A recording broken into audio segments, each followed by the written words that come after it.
Hello my dear students and welcome to this video session. I am Rajesh Jadhav, Assistant Professor of History. In this session, we will discuss the results of geographical discoveries which has been prescribed by Rani Channamma University Belgaum for BA 5th semester paper 2, that is Modern Europe. ಆತ್ಮೀಯ ವಿದ್ಯಾರ್ಥಿಗಳೇ, ಈ video ಸೆಷನ್ಗೆ ತಮ್ಮೆಲ್ಲರಿಗೂ ಸ್ವಾಗತ. ನಾನು ರಾಜೇಶ್ ಜಾಧವ್, ಇತಿಹಾಸದ ಸಹಾಯಕ ಪ್ರಾಧ್ಯಾಪಕ. ಈ ಸೆಷನ್ನಲ್ಲಿ ನಾವು ಭೌಗೋಳಿಕ ಅನ್ವೇಷಣೆಗಳ ಪರಿಣಾಮಗಳನ್ನು ಚರ್ಚಿಸಲಿದ್ದೇವೆ. ರಾಣಿ ಚೆನ್ನಮ್ಮ ವಿಶ್ವವಿದ್ಯಾಲಯದ BA 5ನೇ ಸೆಮಿಸ್ಟರ್ನ ದ್ವಿತೀಯ ಪತ್ರಿಕೆ ಅಂದರೆ ಆಧುನಿಕ ಯುರೋಪ್ ಪತ್ರಿಕೆಯಲ್ಲಿ ಇದು ಸೂಚಿತವಾಗಿದೆ.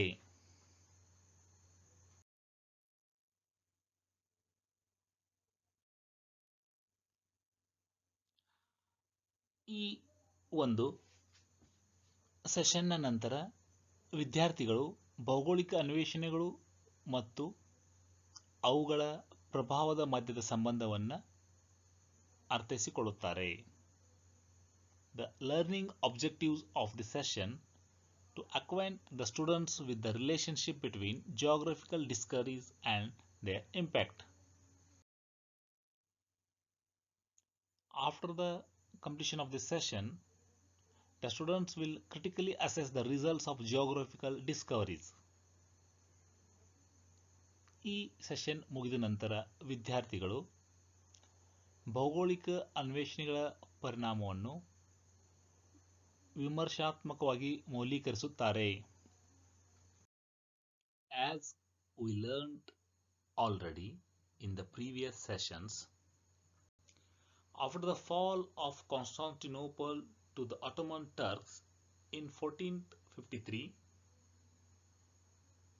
the lucrative trade between the East and the West was disturbed. Then the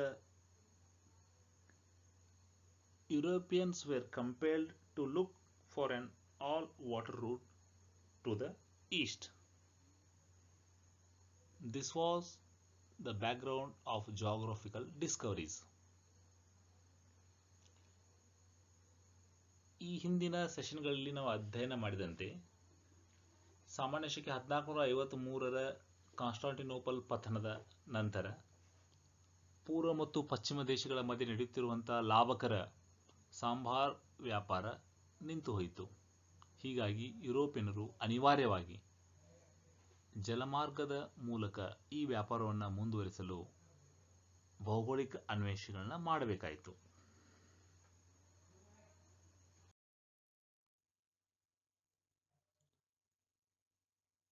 In the last previous classes,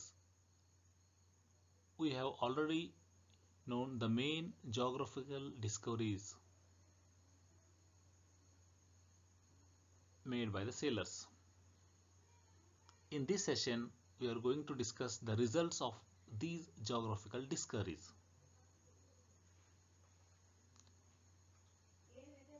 After the occupation of Constantinople by Ottoman Turks in 1453, the age of geographical discoveries began. The progress of science, tendencies of imperialism, desire of religious preaching, and the outbreak of industrial revolution encouraged the people towards geographical inventions, and thus a new chapter began which influenced the course of history in the following spheres. The geographical discoveries transformed the European understanding of the world. It led to redrawing of the world map. As a result of the discovery of new lands and new sea routes, the economic center of Europe was shifted from Italian city states to Spain and Portugal.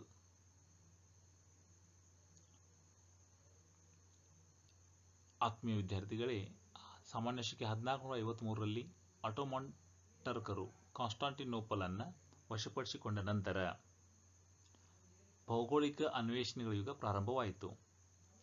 ವಿಜ್ಞಾನದ ಪ್ರಗತಿ, ಸಾಮ್ರಾಜ್ಯಶಾಹಿ ಆಸೆಗಳು, ಧಾರ್ಮಿಕ ಬೋಧನೆ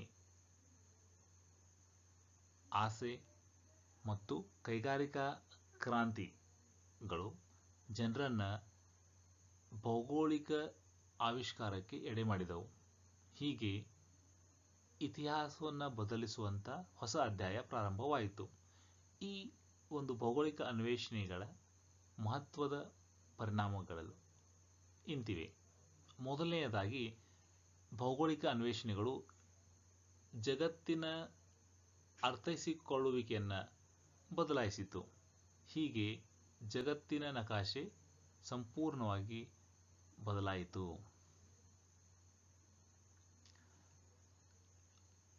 ಭೌಗೋಳಿಕ ಅನ್ವೇಷಣೆ ಎರಡನೇ ಅತಿ ಮಹತ್ವದ ಬದಲಾವಣೆ ಎಂದರೆ ಹೊಸ ಭೂಮಿ, ಹೊಸ ಜಲಮಾರ್ಗಗಳ ಸಂಶೋಧನೆಯಿಂದಾಗಿ ಇಟಲಿಯ ನಗರಗಳಿಂದ ಯುರೋಪ್ನ ಕೇಂದ್ರವು ಸ್ಪೇನ್, ಪೋರ್ಚುಗಲ್ಗಳಿಗೆ ಬದಲಾಯಿತು. The next major result of the geographical discoveries was plants such as maize, potatoes, sweet potatoes, tomatoes, pineapple, beans, cocoa, and animals such as turkey and guinea pigs were transported from America and introduced in Europe.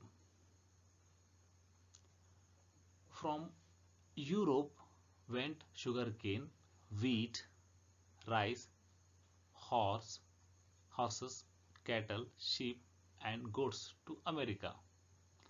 Europe also exported deadly diseases such as smallpox, malaria, typhus, etc.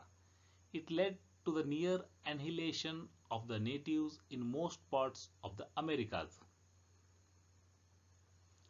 ಭೌಗೋಳಿಕ ಅನ್ವೇಷಣೆಯ ಪರಿಣಾಮಗಳಲ್ಲಿ ಇನ್ನೂ ಮಹತ್ವದ ಪರಿಣಾಮಗಳೆಂದರೆ ಗೋವಿನ ಜೋಳ, ಬಟಾಟೆ, ಗೆಣಸು, tomato, pineapple, beans ಮತ್ತು cocoa ಹಾಗೂ Turkey, Guinea ಪಿಗ್ಸ್ಗಳಂತಹ ಪ್ರಾಣಿಗಳು ಅಮೆರಿಕದಿಂದ ಯುರೋಪಕ್ಕೆ ಪರಿಚಯಿಸಲ್ಪಟ್ಟವು. ಯುರೋಪ್ನಿಂದ ಕಬ್ಬು, ಗೋಧಿ, ಭತ್ತ, ಕುದುರೆಗಳು, ದನಕರುಗಳು, ಕುರಿಗಳು ಮತ್ತು ಆಡುಗಳು ಅಮೆರಿಕದಲ್ಲಿ ಪರಿಚಯಿಸಲ್ಪಟ್ಟವು. ಅಷ್ಟೇ ಅಲ್ಲ, ಇವುಗಳೊಂದಿಗೆ ಯುರೋಪ್ ಅಮೆರಿಕಕ್ಕೆ ಮಾರಣಾಂತಿಕ ರೋಗಗಳನ್ನು ರಫ್ತು ಮಾಡಿತು. ಈ ರೋಗಗಳಿಂದ ಈ ಅಮೆರಿಕದ ಬಹುತೇಕ ಸ್ಥಳೀಯರು ಮರಣ ಹೊಂದಿದರು. The introduction of sugarcane led to the establishment of sugarcane plantations in Caribbean islands and South America. These plantations initially employed natives, but after the deadly diseases, the mass extinction of the native population led to the import of slaves from Africa. The European countries purchased slaves from Africa who were transported to America. In return of slaves, they got sugar and other raw materials from America. The European countries profited immensely from this trade.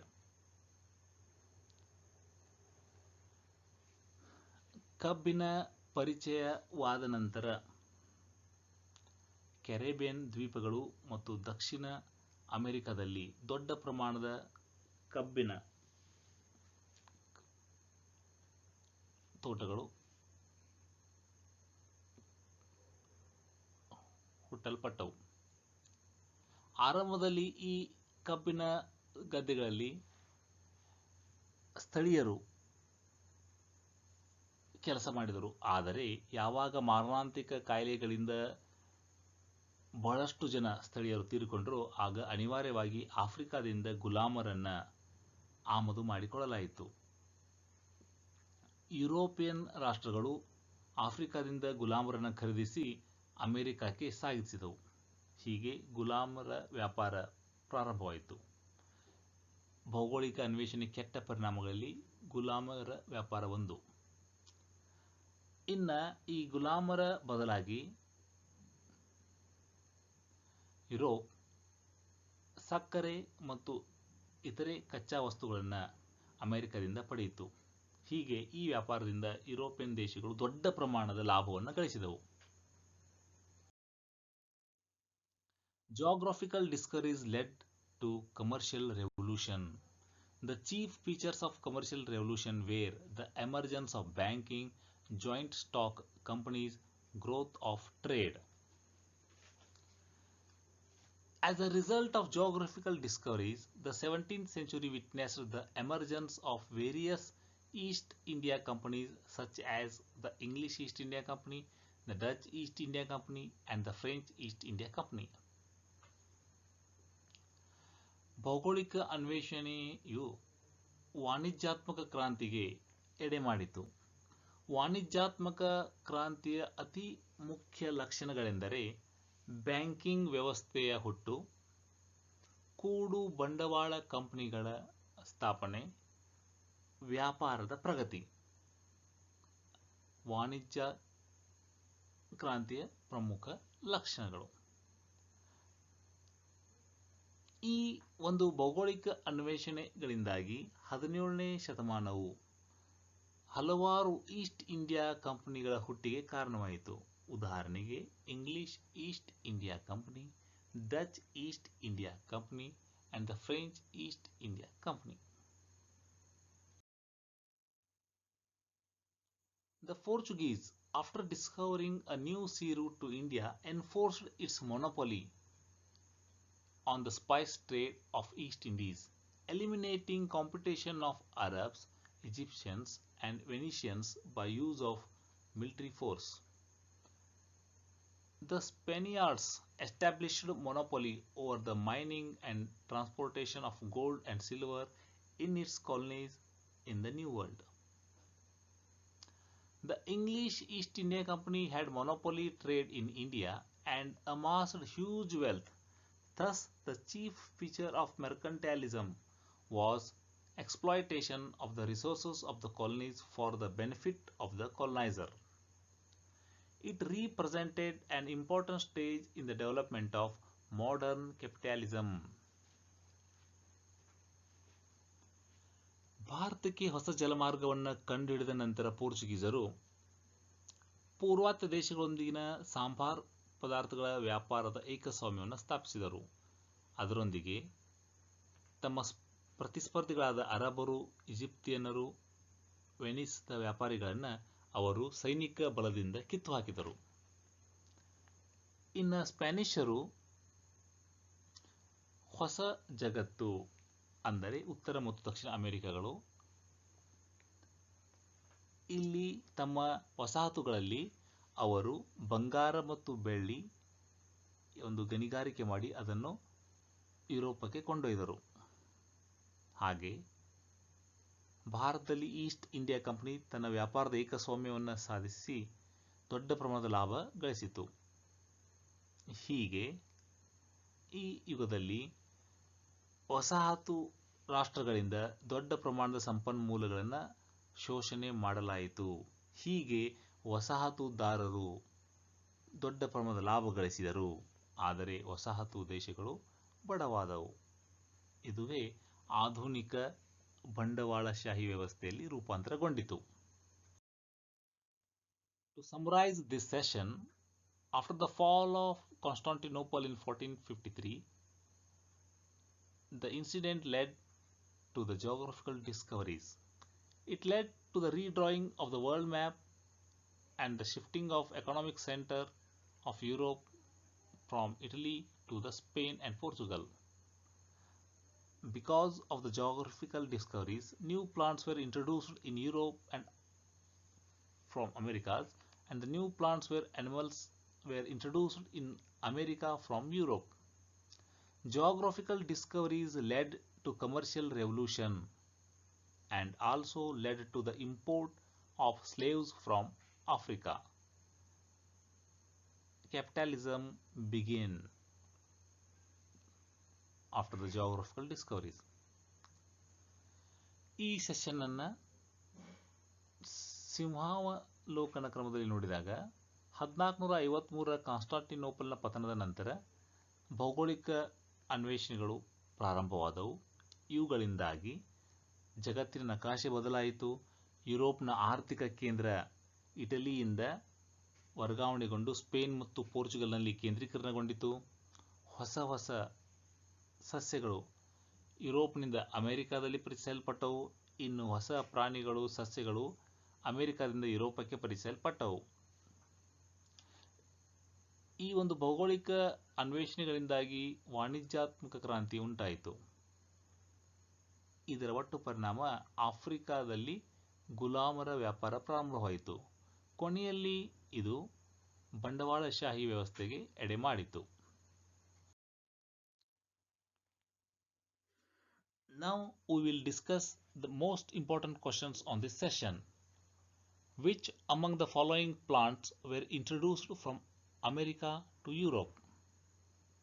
Options are sugarcane, sweet potato, rice and wheat. ಪ್ರಶ್ನೆ 1. ಈ ಕೆಳಗಿನ ಯಾವ ಸಸ್ಯವನ್ನು ಅಮೆರಿಕಾದಿಂದ ಯುರೋಪ್ನಲ್ಲಿ ಪರಿಚಯಿಸಲಾಯಿತು? ಆಯ್ಕೆಗಳು: ಶುಗರ್ಕೇನ್, ಕಬ್ಬು, ಗೆಣಸು, ಭತ್ತ, ಗೋಧಿ. ಈ ಪ್ರಶ್ನೆಗೆ ಸರಿಯಾದ ಉತ್ತರ ಗೆಣಸು. Question number 2.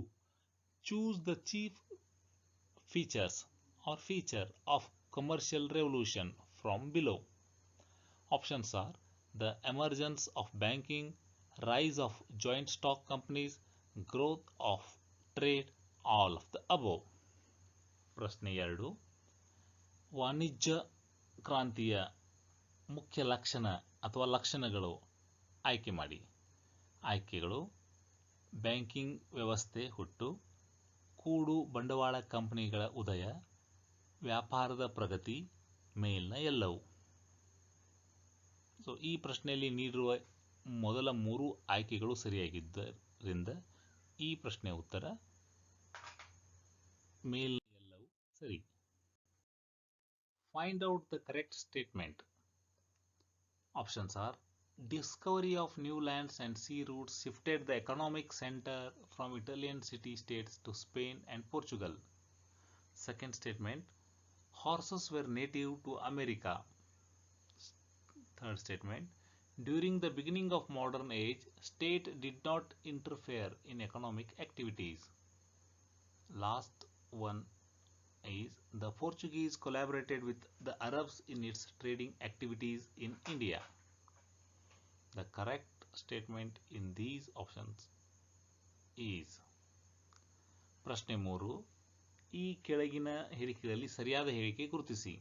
ಮೊದಲನೇ ಹೇಳಿಕೆ: ಹೊಸ ಭೂಮಿ, ಹೊಸ ಜಲಮಾರ್ಗಗಳ ಆವಿಷ್ಕಾರದ ನಂತರ ಯುರೋಪ್ನ ಆರ್ಥಿಕ ಕೇಂದ್ರವು ಇಟಲಿ ನಗರಗಳಿಂದ ಸ್ಪೇನ್ ಮತ್ತು ಪೋರ್ಚುಗಲ್ಗೆ ಬದಲಾಯಿತು. ಎರಡನೇ ಹೇಳಿಕೆ: ಕುದುರೆಗಳು ಮೂಲತಃ ಅಮೆರಿಕ ದೇಶದವು. ಮೂರನೇ ಹೇಳಿಕೆ: ಆಧುನಿಕ ಯುಗದ ಪ್ರಾರಂಭದಲ್ಲಿ ರಾಜ್ಯಗಳು ಆರ್ಥಿಕ ಚಟುವಟಿಕೆಯ ಮಧ್ಯೆ ಹಸ್ತಕ್ಷೇಪ ಮಾಡುತ್ತಿರಲಿಲ್ಲ. ಕೊನೆಯ ಹೇಳಿಕೆ: ಭಾರತದ ವ್ಯಾಪಾರಿ ಚಟುವಟಿಕೆಗಳಲ್ಲಿ ಪೋರ್ಚುಗೀಸರು ಅರಬರೊಂದಿಗೆ ಕೈಜೋಡಿಸಿದರು. ಈ ಪ್ರಶ್ನೆಯ ಸರಿಯಾದ ಉತ್ತರ ಅಂದರೆ ಈ 4 ಹೇಳಿಕೆಯಲ್ಲಿ ಸರಿಯಾದ ಹೇಳಿಕೆ discovery of new lands and sea routes shifted the economic center from Italian city-states to Spain and Portuguese. ಹೊಸ ಭೂಮಿಗಳು, ಹೊಸ ಜಲಮಾರ್ಗಗಳ ಶೋಧನೆಯ ನಂತರ ಯುರೋಪ್ನ ಆರ್ಥಿಕ ಕೇಂದ್ರವು ಇಟಾಲಿಯನ್ ನಗರಗಳಿಂದ ಸ್ಪೇನ್ ಮತ್ತು ಪೋರ್ಚುಗೀಸ್ಗೆ ವರ್ಗಾವಣೆಗೊಂಡಿತು. ಪ್ರಶ್ನೆ 4. ಇನ್ 1453 Constantinople was captured by dash dash. Options are Portuguese, English, Ottoman Turks, Spain. ಪ್ರಶ್ನೆ 4. ಕ್ರಿಸ್ತಶಕ 1453ರಲ್ಲಿ ಕಾನ್ಸ್ಟಾಂಟಿನೋಪಲ್ ಅನ್ನು ವಶಪಡಿಸಿಕೊಂಡವರು. ಆಯ್ಕೆಗಳು ಪೋರ್ಚುಗೀಸ್, ಇಂಗ್ಲಿಷ್, ಅಟೋಮನ್ ಟರ್ಕರು, ಸ್ಪೇನ್. ಈ ಪ್ರಶ್ನೆಗೆ ಸರಿಯಾದ ಉತ್ತರ ಅಟೋಮನ್ ಟರ್ಕರು. ಕೊನೆಯ ಪ್ರಶ್ನೆ. European countries purchased slaves from. Options are Asia, Africa, Australia, none of the above. ಕೊನೆಯ ಪ್ರಶ್ನೆ. ಯುರೋಪಿಯನ್ ದೇಶಗಳು ಗುಲಾಮರನ್ನ ಎಲ್ಲಿಂದ ಖರೀದಿ ಮಾಡಿದವು? ಆಯ್ಕೆಗಳು ಏಷ್ಯಾ, ಆಫ್ರಿಕಾ, ಆಸ್ಟ್ರೇಲಿಯಾ, ಮೇಲ್ನ ಯಾವುದು ಅಲ್ಲ. ಈ ಪ್ರಶ್ನೆಗೆ ಸರಿಯಾದ ಉತ್ತರ ಆಫ್ರಿಕಾ.